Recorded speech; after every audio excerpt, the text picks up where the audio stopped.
Hello friends, welcome to this video. Now in the previous two videos I discussed about the VLOOKUP function. One was focusing on the VLOOKUP function with the exact match and the second video was focusing on VLOOKUP function with the approximate match. Now before we shift to another function which is known as HLOOKUP, I would like to discuss some few important rules that we have to follow or we have to ensure while using the VLOOKUP function. So let us see in this video what are those important rules, and definitely it will help you. The rules for using the VLOOKUP in Excel. The first rule here, it is written that lookup value must be in the first column. Now what do I mean by this one? Let me go to our VLOOKUP. So I go to this our sheet, that is VLOOKUP function, and what is the rule it is saying here? Lookup value must be in the first column. The value you want to look up must be in the first leftmost column of your table array. Example, if your table is A2 colon D10, the lookup value must be in the column A. So here in this example, which we already discussed in the previous video, I put up the link on the top of this video. Please check out these two videos on the VLOOKUP. Here I want to search 1054 and 1054 I want to search in this master employee list sheet. So this employee ID column which I'm having in the main table, or it is also known as the lookup table, then in the lookup table this employee ID has always to be in the first position. It cannot be at the second or third position, because see here, if I shift the position, let's say if I select this column, cut, and if I put it here between the first name and the department, so see here I have now shifted the position of the employee ID column. So now employee ID is between the first name and the department. Now if I go to my VLOOKUP here, then you can see that everywhere I'm getting here NA. Initially I was having here the value of first name and last name, but now it has got disturbed. Why? Because I have shifted the position of this employee ID column. Now if I again click on undo button, so now employee ID is over here. If I again go back over here, now we are having the names here. So this is the first rule here, that you have to remember that whichever is your lookup column in the lookup table, that lookup column has always to be at the first position, at the leftmost position.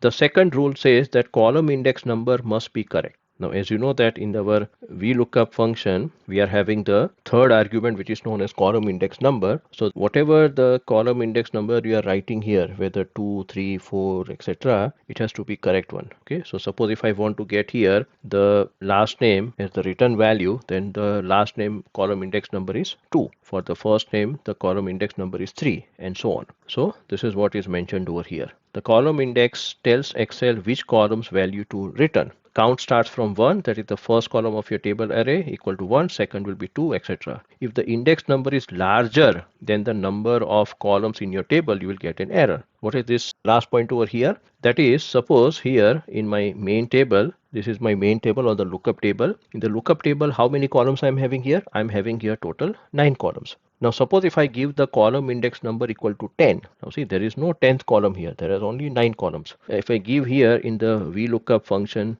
that is column index number equal to 10, then it will give me an error. That is but obvious. So we have to always see that how many columns we are having in the main table or the lookup table, and accordingly we have to give the column index number, and we have to be sure that which value I want to have it in return, whether I want to have the first name or last name or department, you decide. So that is this second rule, that is column index number must be correct. Now the third one is match type must be defined. Now as you have seen in the previous two videos where I talked about the exact match and the approximate match, so we have to be focused whether we want to have the exact match. If we want to have the exact match, then the range lookup has to be false. If we want to have the approximate match, then we have to write down here range lookup equal to true. And if you don't write anything in the range lookup, then it will be considered as approximate match only, which will be by default it will be true. So this has to be defined. The fourth rule says that table array should not change. Use absolute references when copying formulas down so the lookup range doesn't shift. So this I've already discussed in the previous two videos. Please check out this video, and I will discuss about what is this absolute reference and how you can define the absolute reference for the VLOOKUP. So check out the video. Then the fifth rule says that data types must match. The lookup value and the data in the first column of your table must be the same type. Example, text versus number. Common issue is that number stored as text cause mismatches. Now what is saying over here in this fifth point, that is, see, in my VLOOKUP function sheet, I want to know, let's say, the department of this employee ID 1054. Now what is 1054? 1054 is a number.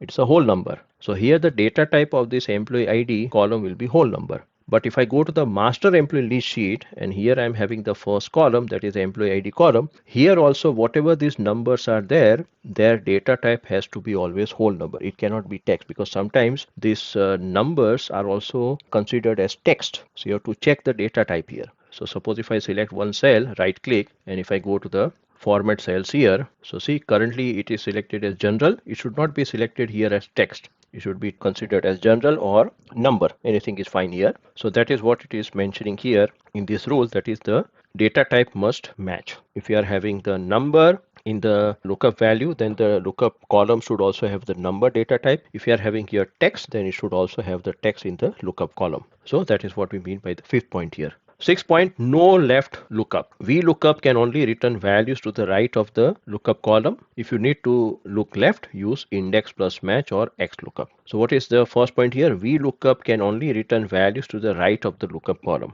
So here, if I go to this particular lookup table, then here my lookup column has to be always at the first position, and then it will look up for any value which is on the right hand side of this lookup column. I cannot see on the left hand side of this lookup column. I can see always on the right hand side of this lookup column. So that is what is the rule written over here. That is the VLOOKUP can only return values to the right of the lookup column. And what is written here, that if you want to look at the left of the lookup column, then you have to use the combination of index and match function. So now in the upcoming videos, I'll be discussing about what is this index function, what is the match function, and then we will see the combination of this index and match. And when you use the combination of index and match, then whatever this drawback that you can see here in this VLOOKUP function, this drawback will be removed if you go for the combination of index and match function. And also we are having another great function which is known as XLOOKUP. That also I'll be discussing in the upcoming video. This is what is the rule for the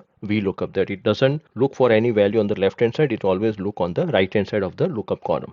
The seventh one is beware of duplicates. If the lookup column has duplicates, lookup returns the first match on. What is this point here, seventh point? Now suppose if I go to this main table, in the main table, you can see that here I am having employee ID 1054. Now suppose if the same employee ID, if I'm also getting over here, let's say instead of 1293, if I'm typing here 1054, press enter. So see, here also I'm having 1054, here also I'm having 1054. But if I use the VLOOKUP here, for 1054, I'll be always getting here first name is Howard and last name is Smith. Here if I go to this table, then the second 1054, the last name is Cronwith and the first name is Brent. But this I will never get it, because whenever the VLOOKUP function, it is searching for this employee ID 1054. As soon as it gets the first 1054, then it will not go down to the second 1054. It will always go to the first value of this 1054, and then whatever is the first name, last name, it will take that value and it will bring it over here. So if you are having duplicate employee IDs in this main table, then you have to remove it. So that is what is written over here, that if you are having the duplicate value, then the VLOOKUP returns the first match only. It doesn't go down. The last rule over here is that extra spaces and hidden characters matter. Here it says leading or trailing spaces in text values can cause errors. Use trim or clean if needed. Now see, sometimes when we are having these kind of table, and especially when we are having some numbers like this, then normally we feel that okay, here only the number is written, but maybe there are some extra spaces, there are some space bar which is typed over here by the data entry operator. So what you can do here, you can go for these functions like trim and clean. So you can check out this function. I'll also create a separate video on these two functions and how it can help you in the data cleaning. Better you use these two functions to check especially the whole numbers and the decimal numbers. So these are the 8 rules that you have to go through it, and please go through again this video and remember these 8 rules, and definitely it will help you, because sometimes when we are in a hurry to use the VLOOKUP function and then we get the error, then we are trapped. We don't know that okay, what is the issue. But if you know these 8 rules, then you will never have any issue. So this is all from my side in this particular video. Now in the next video, I'll be discussing about another important function which is known as HLOOKUP. And we will see that what is the difference between the HLOOKUP and the VLOOKUP. So see you in the next video. Thank you very much.